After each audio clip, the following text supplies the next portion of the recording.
kana khala kuti amachita kusankha mwina tikadalola ife kuti apite ndiye na malo mwawo. Tili nawo kuti kudziko kuna anthu ena amene phindu lawo timachita kuliona mokakamiza koma chilungamo chake satithandiza muzambiri. Akunyozetsa ubambo wa anthu nanga kodi nzeru munthu wamkulukulu azingomwamowa kumadzikodzera pakati pa anthu pali Yesu ngati zinthu zopweteka kwambiri. Adakanena kuti amachita kuti apite ndani tikadati awo atapita tivumule chifukwa tikunena kwa zoona alipo wena amene pa kumwalira kwawo tidzalira kuti dazolowera mu pansi pa mtima tidzakati kuyamika kuti Ambuye mudapatsa mwatenga zikomo tione zina. Koma kuti awa kupita kwawo ndi chopweteka chifukwa pa mitima ya anthu timadalira anali waphindu pepani kwambiri. Yehova ali kumvetsa, Yehova ali kudziwa, ndipo Yehova akusungani. Pepana mpingo anzanga zatele mu chiwerengero cha opemphera ndekuti chatsika. Koma namunditsitira mboni chiwerengero cha anthu otamba, chiwerengero cha mitala, cha mahure, ndiyena wonse okonda machimo chili kukwera tsiku ndi tsiku. Mwina ndi chifukwa chake Ambuye walola kuti pakupita kwa bambo wa mawu akhoza kumveka kuti mwina wenanso akhoza kulapa mtima nabwera kwa iye. Pepana amayi ndi abambo, anyamata ndi asungwana, popeza ndi Ambuye wachita zoterezi. Tiye timulemekezeni Mulungu wathu ndi nyimbo namba 159 ndi mezi 3 zoyambirirazo. 159 ndi mezi 3 zoyambirirazo. Njira ine kukayenda njira ndi Mulungu njira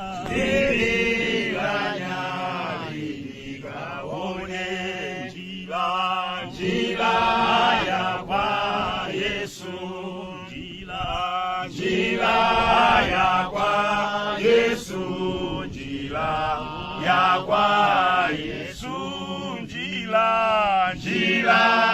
ya kwa Yesu chimwemwe chikacha muntima ndinalawa kale boyambu saka ine Yesu chilikuti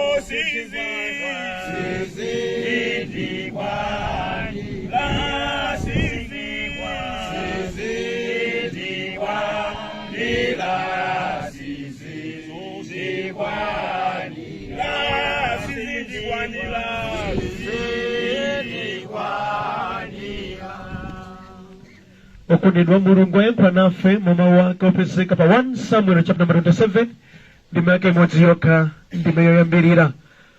1 Samuel chapter number 27 ndime yake imodzi yokha ndime yoyambirira. Mawu otsogolera kuti Davide pakati pa Afilisiti ndidzawerenga mchichewa cha lero. Davide anaganiza mu mtima mwake nati, tsiku lina ine ndidzaphedwa ndi Sauli. Palibe chabwino ndingachite koma kuthawira ku dziko la Afilisiti. Kotero Sauli adzasiya kundifunafuna m'dziko lonse la Israeli ndipo ndidzapulumuka.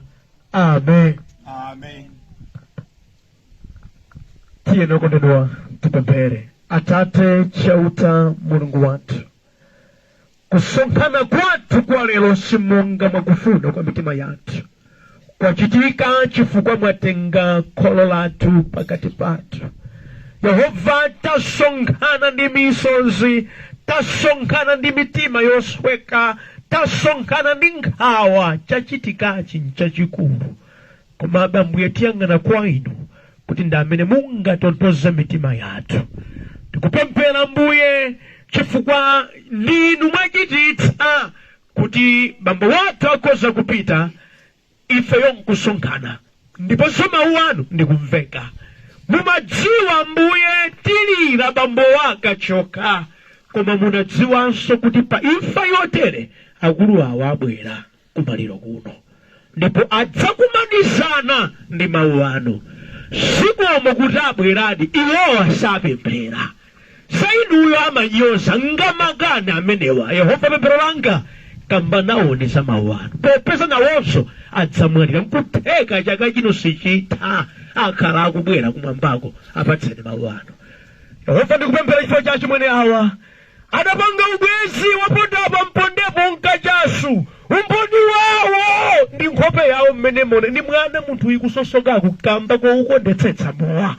Yehova ndikupemphera tampatsani kuyankhula kwanu nkutheka nthawi yake ya imfa yatsala pang'ono adzidzamwalira atamva za mawu anu.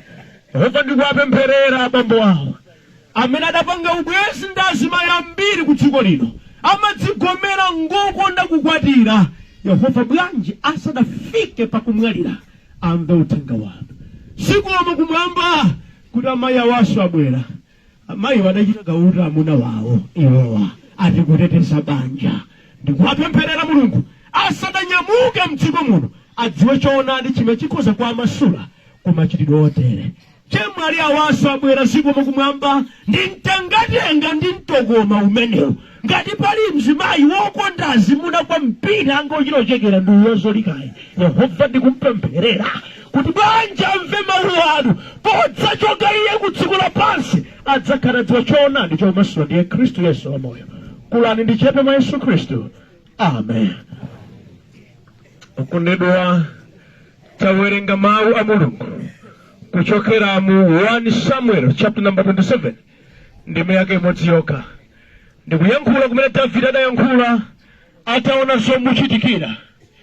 Davide atapha Goliath adatengedwa ndi Sauli kukhala ku nyumba kwake monga mwa lonjezo limene Sauli adapereka, nati munthu amene adzakwanitsa kupha Goliath adzakhala ndine, ndipo ndidzampatsa mwana wanga mkwatire. Bambo wake ndi mtundu wake udzaleka kukhoma msonkho. Zidachitikadi zimenezi, koma chidachitika kuti tsiku lina Davide akuchokera kumenya nkhondo, azimayi adayamikira kwambiri Davide kusiyana ndi Sauli, ndipo Sauli adapsa mtima. Pomwepo adayamba plani yofuna kumupha Davide. Amene nthawi zambiri chabwino chikamachitika si onse amene amakondwera.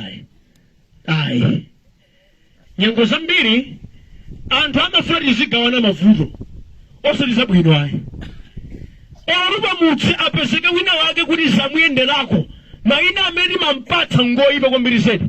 Cha sataniki, chifiti, chanjani.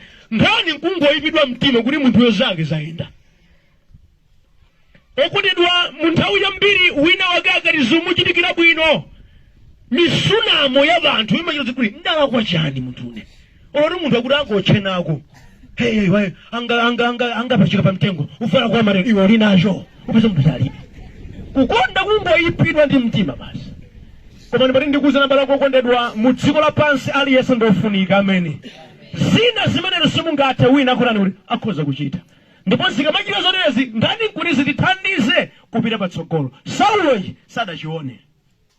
Tamvani adamba kuchita timachitachita tambiri toonetsera kuti wayipidwa mtima ndipo anafuna kuti achotse moyo wake. Ndiyenda ndimvetsani, Davide adazindikira chimenechi. Okondedwa, point number 1 imene mutenge ndi zokuchitikirani zizikupatsani nzeru zakachitidwe ka zinthu moyowu. Amene mutu wanu dzigwira ntchito muzikhala mukuyonetsa ndili pano ndikutani chikuti chitikira nchiyani kuti kapena mwina mukhoza kukhala ndi mtendere mu mtima. Davide adaona mmene Sauli akuchitira, adadziuza mawu akuti tsiku lina ine ndidzaphedwa ndi mkulu amene chifukwa ndazindikira mmene akuchitiramo. Haleluya. Zokuchitikirani zizikuchangamutsani. Inu moti simukuona kuti Yesu akutirizani, simukuona zimenezi. Simukuona inu zoti milala iyi kubwerekani, simukuonazo. Simukuona zakuti ngongole ikuyotsani mtendere, simukuona.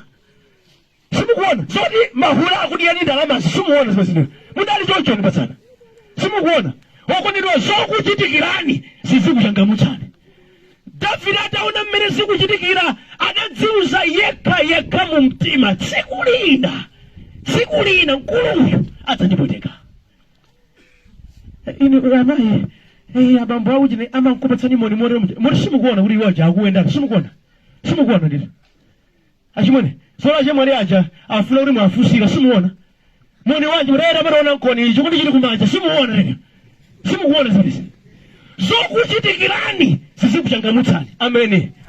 Zokuchitikirani zizikupatsani kulingalira kodi chikundichitikira ine apa ndi chani chifukwa chichowachinena kuti kusadziwa nkurani paja kufa komwe. Ngati simusindikira mupweteka. Tandimvetsana bale wanga, Mulungu amavomera kuti zimene zikamakuyendeire muzikumana nazo kuti moyo wanunso ukhoza kukhala ndi gawo lakuganiza. Ngati simuganiza mudzazindikira mwatsoka mutavulala kale. Davide adazindikira, inunso muzindikire. Ameni. Chachikulu china choti munafuna muzindikira bale wanga ndichi. Malemba ali kunenetsa kuti wochita tchimo amakhala kapolo wachani pachokopa wa tchimo. Moti ndikamayima pano ndikumalalikira cholinga changa ndi chiyani kukuzindikiritsani kuti kapena mwina mukhoza kulingalira akambabu sazinzoona moyo wanga suli bwino koma kuti vuto limakhala ili nthawi zambiri choyipa chikakuyandikira munthu wenkumonamo zabwino muzoyipa zomakauka patali kuti utembenuke. Alipo anthu ambiri okondedwa adakati adamva mawu amene wena adawalangizako tsana bwezi pano moyo wawo uli bwino koma chifukwa cha matukutuku matama kudzimva ngati zikuyenda lero lino ali mutsoka. Ndi ndi mawu masanale kuti moyo wanu ukhoza bwaso kwa Ambuye. Ameni. Tasindikirani kodi moyo wanga ukhala motani. Haleluya. Chachiwiri ndichi mukazindikira pangani chiganizo chouteteza moyo wanu. Davide adazindikira kunena kuti Saulo adzandipweteka. Iye akuti ndipanga pulani iyi choti ndichite pano ndithawa ndipo ndithawira kudera kumene ndi adani a Israeli kuti Saulo akhale alibenso pulani ina iliyonse yofuna kulanda moyo wanga. Tandimvani, muvuto la mtundu wina uliwonse la moyo wanu ansala yake tulukamoni. Ameni. Tulukamoni. Pitani kumalo kumene mukuzipeza mtendere. Pamene anthu ambiri amalepherera zakuganiza za vuto lawo amatha kuganiza koma kuti apange chiganizo chochokamo muchimo amakalira. Mukuza kuwafunsa munthu anali mitala yampwereka sedi pili mitala yakugayani sedididere nde murani hayani yesetsabe haya ni ampiri palizeru sanja okondedwa ukazindikira china chake chikundipweteka ansala yake nkulu aliwone kululukamo basi palibenso chilimo mungachite. Ngati mukufuna mtendere chokani mchimene chikupwetekani. Mukarengera ndi nushasha muvulala moyo wanu sungakhale bwino. Davide adaona ineyo ndili pakatikati paso ndipinga ansala yake ndithawe ine apa. Haleluya. Kuthawa muchoyipa kumatengera kulimba mtima. Inde ndino abweza akachasu ngati mufuna muchokemo mukhalisa munthu wabwino mudzuza kachasuyu ndi mthawe uyu. Mukudziwa kuthawa muzimenezi dziko lapansi likupatsani mayina andinopepera ndinukape ndeni mali ndikambe nanu. Kodi munthu tiyerekeze ndiwe munthu womangoletsera ukanika nkumanga buffalo sambira moyo wemwe ndewaleka kachasu wakamba kutisamalira anthu nkumakuseka chabwino ndi chichi kutisamala wekha moyo ndi kusintha kapena kunyozeka. Mukudziwa chani abale wanga anthu ambiri akufera dzina akufuna kumakambakamba ndimati ndikuwuzeni kuno kudziko lapansi zimatere tikakambana aliyense amapita kwawo ukaona zake. Ameni. Musamapusa ndi wanthu ayi. Tikakambakamba zochuluka kudziko kuno aliyense amabwerera kwawo. Ndi chifukwa chake tikukulangizani kuti muvuto la mtundu wina uliwonse limene mwaliona limene mwakhazikikamo chonde chokamoni. Ameni. Ndikamakamba nkhani imeneyi ambale amene amakhala kuti ndi amitala ambale amene amakhala ndi achamba sakona kugwizana nane yayi olazimaya amadanda munano wake amadipyala mtima ndikachoka kwa banja angatayambana ili ndi chimo ngati utotidza kupweteka chokako. Ameni. Chokako basi. Ansala yake ndiyo kai basi. Ena amati pokala muchimo, pokala muvuto, amagango yamba mpingo wina. Ndimati nene kuyamba mpingo wina si yankho hai. Yankho ndi kuchoka muchimene chikukupweteka basi. Hallelujah. Yankho ndi kuchoka muchimenechi. Palibenso njira ina iliyonse mungachite koma kuchoka muchoipa. Ilero uhule wanga ngwabwino, uhule wanga usinjiro pele kubala imachira mudzimo muno uhule ndo uhulebe basi. Palibenso njira chochitika choka koni. Choka koni basi. Inerenga lilele ufiri wake mayiro pantu wena. Nimango pantu ndo wanga ukaoka sinda ufiri wamene koni. Choka koni. Choka koni. Davide adatsipezela malo amene akakhala ndi mtendere. Ameni. Tandimvetsani malo amene munthu ukuzokhala ndi mtendere woposa chidziwitso chonse ndi mwa Yesu Khristu. Ndimati ndinena kutedwa musamapuse anthu amene ali mwa Khristu Yesu ali nchochitika chopoperechi. Number 1, adapeza mtendere wa mu mtima, amatsata zokhazo zowapatsa mpumulo. Sikuti wapemphera kuti fundo alibe kuti ufusi yako zokanika ayi, koma adadziwa kuti chofunika ndi ichi. So zimamvetsa chisoni kuti munthu amene amakonda so azimayi kwambiri upeze kuti ngovutikira poso mira yakenso yomuvuta koso. Pali ena aso amene ali mali zonse zabwinobwino ali banja labwinobwino kale. Musa mzanga yasinigama amanena kuti akundedwa nonse mukondakonda azimayi zadula zinthu mukhala bwanji moyo ndi mmene nima otuliramo wakazi folo zikukhala bwanji. Zikukhala bwanji rayo tasita zochitika nima aliyesa amasambira moto zizidwa pakati tsopano malekana kutula kwa zinthu kuti numoyo umene. Numoyo ndichionetsero zinthu zakanika kale izi. Tandimvani ulipo moyo wina wa mtendere ndi moyo wa Yesu. Ameni. Alipo ena okondedwa okonda azimayi kwambiri mzimayi kungomuona mwakuvutika mu mtima pipi kukwera kwambiri koma ukakhala mwa Yesu olabwera ukongola cha mtundu wanji umangoyamikira kulenga kwa Ambuye zikomo kulenga kwa Ambuye zikomo basi chete ndimene zimachitikira. Yehova adakumasula moyo wako ndi mtendere ukudziwa chochitika. Ameni. Ukudziwa chochitika sikuti maso saona hayi koma umalemekeza kumwamba kuti malengalenga achauta amenewa. Ameni. Ndimene zimachitikira uliko moyo wabwino mwa Khristu Yesu.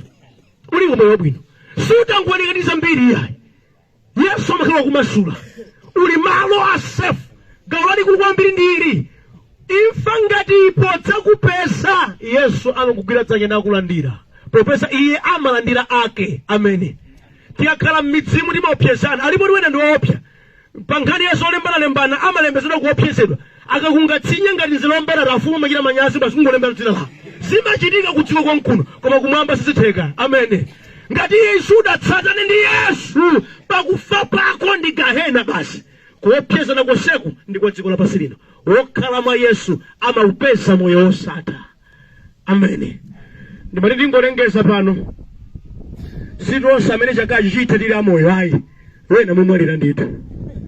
Ndikukambanezi ndizona tachulukitsa ayi ndikuzani wena apitako ndithu nawo ndikamba ndiona osati kukutembererani ayi chifukwa moyo wa munthu ulipenyana kodi la Mulungu. Kodi timadziwa kuti lino lidzasonkhana pa chifukwa chayo ngati ziwezire mawu pala amene akudziwa ngati nemukamanya Adamu uzidziwa kuti ine ndidzafa. Mukati mmadziwa tsiku lofera bwezi kuti nkadzayende ino tsiku lofera ndzanani kodi ndzalapa kuti simudziwa nthawi yolapa nditi kodi mukadadya chimangachi lapira mtuni mukadakhala ndi moyo lapira mtuni chifukwa pofera salambula. Ameni. Ndimati mcheze nanu abale wanga sikudzatheka tsiku lino urayi mabala wonse adatseka ofuna kulapa akhoza kulapa ayi pamene zabwino zambiri zosangalatsa moyo zikuchuluka ndi nthawi iso imene moyo wanu unafuna pange chiganizo cha msangalero kukana dziko ndi kulola Yesu zikuthandizani chifukwa no imfa idzakupita ani programu yakuti mumwalira silephereka ichitika ndithu lero kapena mawa. Haya abusa ngakale wachichepere pabokusa ana simudaone adakhoma kale kungodira mumwalira adakhoma kale munasamba pembedzero Yehova bize siku yenda resetsani kuti ndikhozo jako sone moyo wanga kufuna kuti munthu namwalira nzotheka.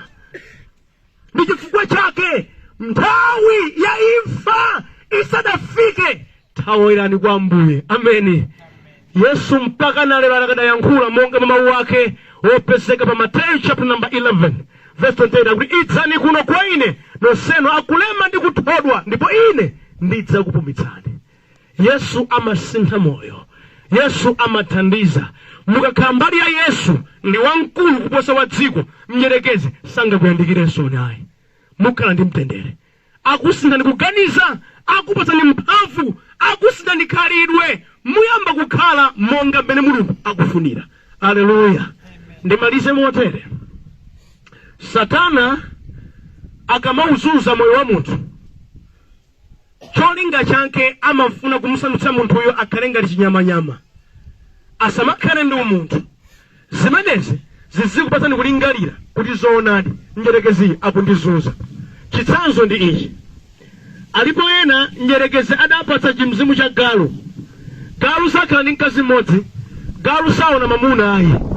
Umunthu udapita, iye amachita chisika, miyoyo ya anthu ena iliponso yoteroyo. Yomaruka maono mamvera chisoni kuti awa kuti vuto nchiyani. Vuto nchiyani.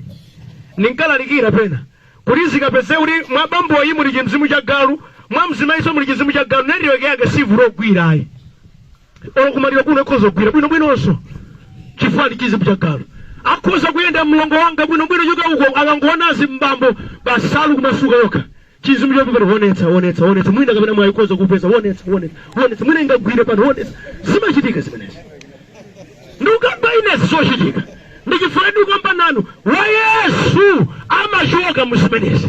Ili simudaona anthu osula fodi awa. Ndikamba pano opa mwina fodi ayo amuyekere pakachipepa kabwino kwambiri kumsamalira fodi kwa moyo wawo sausamalira pang'ono aya. Pang'ono. Zimatakuteka malo kuti nyumbaru ufa umanyowa kuma fodi ama yesetsa asanyowe. Adinzeru yawo kodi awo. Akhoza kukuchotsani Yesu muchimenechi. Alipo ena amene ukwakwatiwa abwerako abwerako. Mori wengula pano pamu Julai uyu abwerakonso kubanja. Abwerakonso ana lina wambiri. Amitundu yonse azibambosiyana. Ni mzimu wa chabe. Yehova akhoza kumasulani pasimenezi. Alipo ena sakazikika akamunga nyumba akukufika window level akasiya akamba kena achira zambiri alipo chimodzi choloseka kuti phiri mukula muli nchanu hayi atidzaona isuchitika zone komelezi. Si chabe ndi mizimu yoipa. Ndikusani Yesu akhoza kumasulani. Yesu akhoza kuthandizani chifukwa tsiku lina mzimenezi mudzatsoka. Alipo ena abwezawo ndi mahule basi. Banja lawo sasamala amakadyetsa mahule. Kugwira ndi kugwira ntchito okadya mahule ndithu. Tsiku na mahule amene aja adzakuphani. Lanu ngati lidzabwera. Ena tumulipa apa muone ngati anzeru apa. Bwino. Koma kunyumba kwanu zimene mukuchita zoyipa kwambiri umakhala bizo kanyamwati wana takwina kumene ana ubereka nokha ali mbuwa ana ngamuchita kukumba osawasamala konso ayi. Tsiku lina zimenezi zidzakuphani. Bwanji muzindikire ndikuchita zidzandipweteka ndibwere kwa Yesu. Yesu mpaka na lero akadafuna ana ake. Wodala ndiye amene akhoza kuvomera. Ameni. Gawo loyamba limene amene ndipatsa ndi limeneli. Gawo lachiwiri lili kumanda. Musathawe ndi Yesu mweneko. Tikamve side B ya izi. Amen. Tipemphere Ambuye. Gawo loyamba munandipatsa ndapereka. Kuwauza anthu wa mamawo okhala ngati owawa koma achilungamo. Chifukwa izi ndi zimene akukhalamo zikomo kuyankhula kwanu mukufuna moyo wa wina utalingalira na athawira kwa inu. Monga Davide adakathawira kwa Afilisti amene anali adani a Israeli. Chimodzimodzi moyo wawo unafunika uthawire kwa inu mdani wa Satana. Kumeneko akhoza kuupeza mpumulo. Ambuye ndi pemphero langa kuti mwapumitsede abambo hawa asautsidwa. Chimzimu cha galu chili mwa iwowa chawazunza koma osati masewera. Afika pa point yonyengati wana mkulu ameneyi. Yehova asadamumanga apolisi. Yehova asadagwidwe ndikupemphera bwanja alape nabwera kwa inu. Na atembenuka mtima. Na athawira kwa inu kuzilakolako zonse za dziko lapansi. chimwene wadachamba atu awa chambacho ali nacho zoti akuafufuza sakudziwa ngamakani kwambiri alibe mpogwira pomwe akathera kundendedwa awamboye bwanji asadafike powagwira alape nabwera kwa inu. Yehova ndi ambiri amene amakonda uchimo sapemphera ali mutsoka. Yehova ndikupemphera asadafike pakuona tsokalo alepe mtima ndipo mwalandira. Pemphero langa ndi Ambuye kwa wonse olapa mtima alandireni, koma kwa wonse amwano ndikuwapanga handover manja mwanu. Muchita ndinu chimene mungachite. Ngati mungawachune teloni ola alape mwa Yesu Kristu. Amen.